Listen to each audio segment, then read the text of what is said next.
काल का पहिया एक बार फिर घूमने वाला है और सबको वापस वहीं लाकर खड़ा कर देगा जहां कहानी 25 साल पहले अधूरी छूट गई थी। किस्मत ऐसा खेल खेलेगी कि आर्य अपनी ही आंखों से वह दृश्य देखेगा जिसकी उसे सबसे कम उम्मीद थी, मीरा और रघु को एक दूसरे का हाथ मिलाते हुए। बस उसी पल आर्य की दुनिया जैसे थम जाएगी और उसके सामने खुलने लगेगा मीरा और रघु की चालों का पूरा काला सच।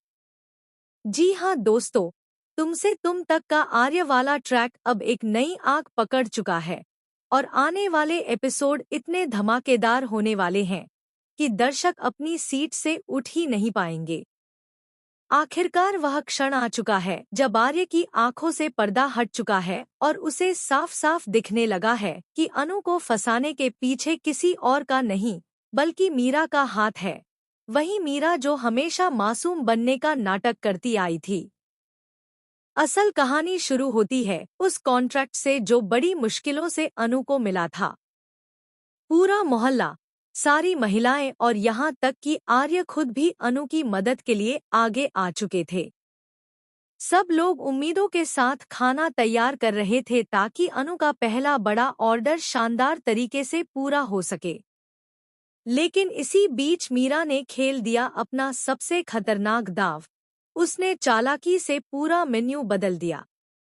वह जान चुकी थी कि अनु अकेले इन सब चीजों को संभाल रही है और अनु की जिंदगी को बर्बाद करने का इरादा उसके अंदर किसी जहर की तरह बैठ चुका था।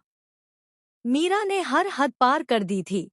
पहले अनु को झूठे इल्जाम में फंसाया, फिर उसके सपनों की दुकान में आग लगवाने की साजिश रची। असल बात यह थी कि अनु के पापा की साड़ी की दुकान में आग कोई हादसा नहीं था, बल्कि मीरा के इशारे पर रघु की सोची समझी शैतानी थी। वहां सच में साड़ियां नहीं जली थीं, बल्कि सिर्फ कार्टून, थान और कुछ फालतू सामान जलाया गया था ताकि ऐसा लगे कि सब कुछ राख हो गया। जब अनु के माता पिता रघु को पकड़ने पहुंचे तो रघु पहले से अपने गुंडों को लेकर तैयार खड़ा था। वहां खूब हाथापाई होती है, जहां पुष्पा उन गुंडों की जमकर धुलाई करती है, लेकिन रघु फिर भी किसी तरह बच निकलता है। अब कहानी पहुंचती है उस पार्टी तक जहां सबके सामने अनु पर इल्जाम लगाया जाएगा। उसकी मेहनत पर सवाल उठाए जाएंगे, उसकी इज्जत को तार-तार करने की कोशिश की जाएगी।